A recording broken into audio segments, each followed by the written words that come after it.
Right, I'm going to go through this backpack hunting gear that I took on this last backpack hunt. It turned into be a short backpack hunt down in Victorian high country. She got a little bit too cold for us and sorted the men out from the boys really, and we were the boys. So anyway, I'll just go through some of the gear that I took down and some of the gear that I definitely won't take next time, and some of the gear that was a bit iffy that turned out to be gear that I would take again. My pack was crazy heavy, was a bit ridiculous actually, and so I'm going to have to cut back on a lot of gear. Clothing is probably something that I'll cut a little bit back on. There's a few things I didn't use there.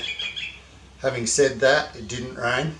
We just had extreme overnight low temperatures from frosts, and everything was iced in the morning. So even our water bottles were totally frozen solid in our tents. So my mate's Sawyer, he had to hold it under his arm for about 10 minutes to get it working in the morning. So it really turned out into be a bit more of a survival trip rather than a hunting trip. So the days were brilliant and great for hunting, but the nights were really difficult, and not getting any sleep, trying to stay warm was a real challenge. So I'll go through some of this gear now. I'll start with my cooking gear. The cat's wanting to get into here. Off you go.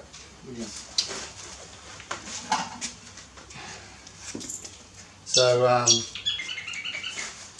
go through the food just to get it out of the way in my pack. So my cooking gear, I got this off eBay. I think I've told you once before. It's EPG. It's 65 bucks. It worked really well. My mate had a jet boil flash, and this thing is 1.4 litres. It's a little bit big, but I can fit 2 of those in there, and I took 3. This one I was there 2.5 days, and this is still probably just under half full. So that worked really well. So that was really great. Set up that. So I'd just take 2 full ones of those next time, and maybe, well, I'd only take 1 if I was going that short a time, but if I was going 5 to 7 days, I'd take 2. Yeah, and then if it got to the point where I needed a 3rd one, well, just bad luck, I'd eat whatever I had there. We were fortunate enough to harvest a deer in the first 10 minutes of our hunt, so carried a bit of meat in as well that froze. So anyway, so that was really good. So we'll get them out of the way.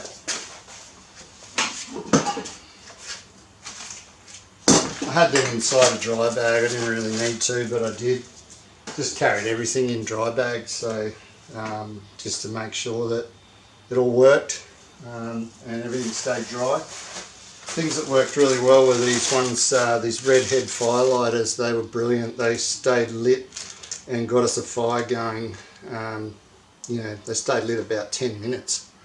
So you light them up and they just keep going.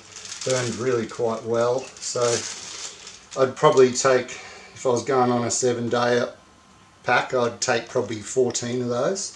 They're not heavy, so I came back with quite a few. I had coffee. I'd probably take more coffee next time. I only had 50 grams. If I was going 5 to 7 days, I'd take more. I took this powdered milk. I probably would just drink black coffee, I reckon. Not even bother taking that. That's 260 grams I took. It's a lot. But I was using it in my porridge as well, which I probably didn't need actually. Yeah, so I wouldn't take that again, I reckon. Just a little cleaning up stuff.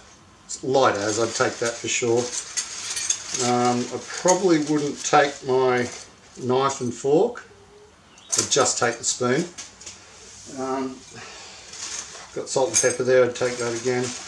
Brought this little bottle of olive oil. I wouldn't take that again. I wanted to take it just in case, because some of the meals I took, backcountry meals and continental meals I took, were a little bit sticky. so I wanted to just put a bit of oil in with them to stop it sticking to my cooking thing. Food. I took about 4.2 kilos of food. I hardly used any of it. I don't know why, I didn't feel that hungry out there, so I think I had one backcountry meal, and the rest I just had porridge, and I had these bags of nuts which were so high in energy, nuts and goji berries and sultanas, so I would do that. It's sort of 200 grams there, that pack that lasts me a day, so I would take that. I had sort of these, you know, these ones here, and gosh, I was so organised, I definitely wouldn't take that much food next time. I had tea. I think we used that to try and get a decent night's sleep. I took this jerky, really good. It's sort of, what's it called? Wak wak beef jerky. So yeah, I reckon I'd take that again. That was really good.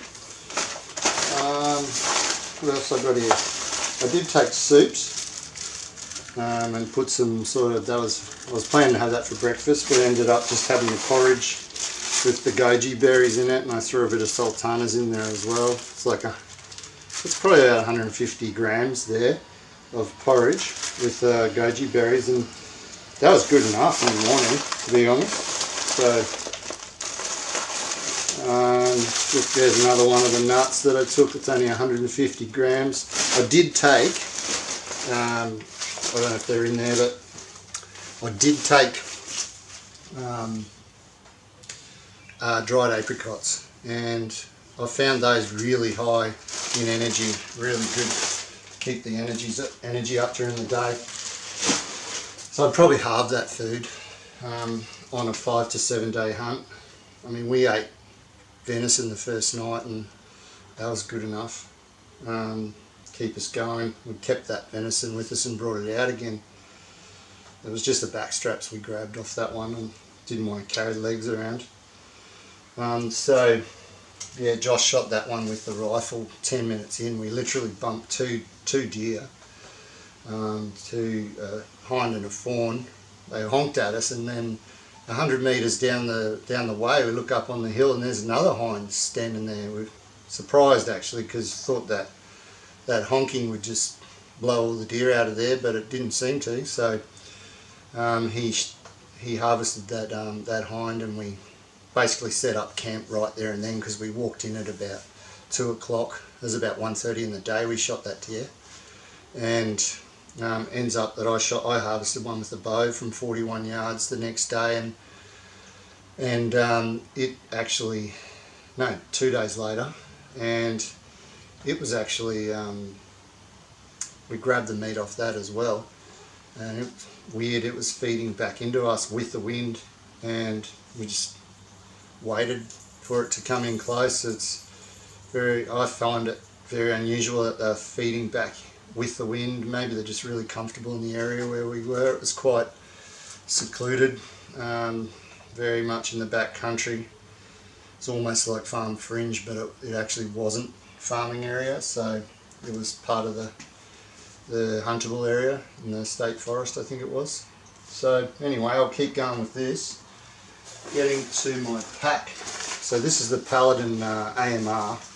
Now on this I've got my binos in there, which were fantastic. I took they're just Leupold Arcadia's BX2s. They're 10x42s. We weren't glassing across massive gullies, so look, they were good enough, and I'm sure there's better.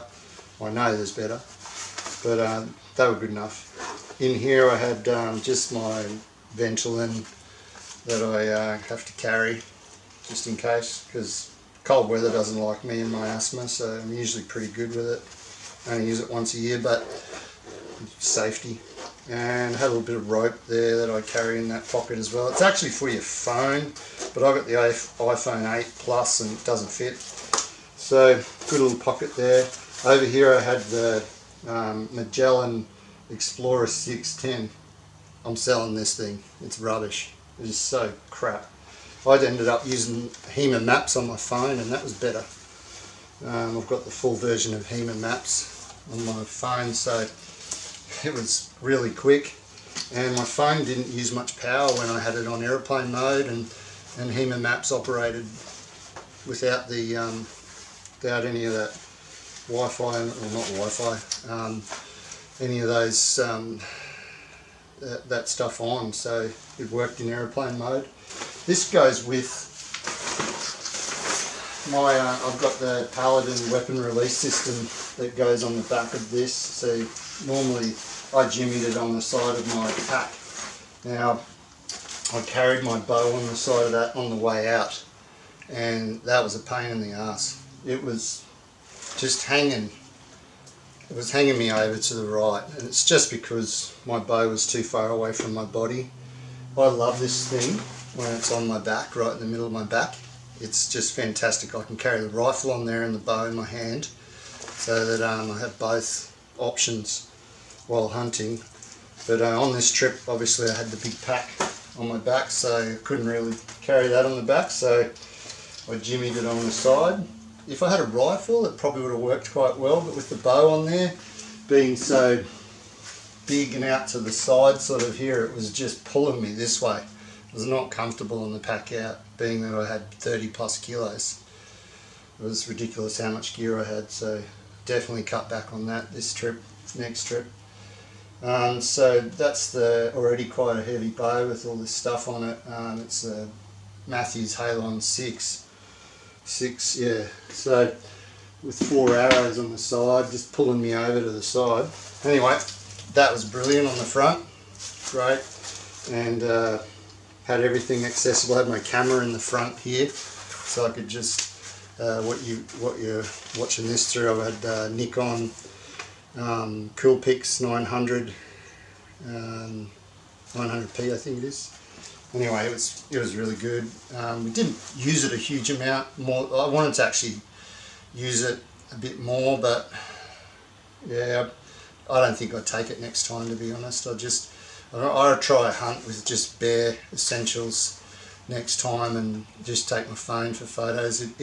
I couldn't believe my phone stayed on 100% for about a day and a half, and I had it on the whole time.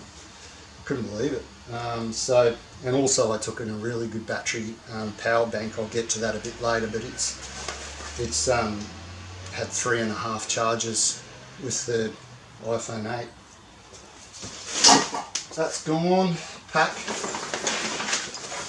So my pack was it's just a Kathmandu. I think it's a 90 plus 10.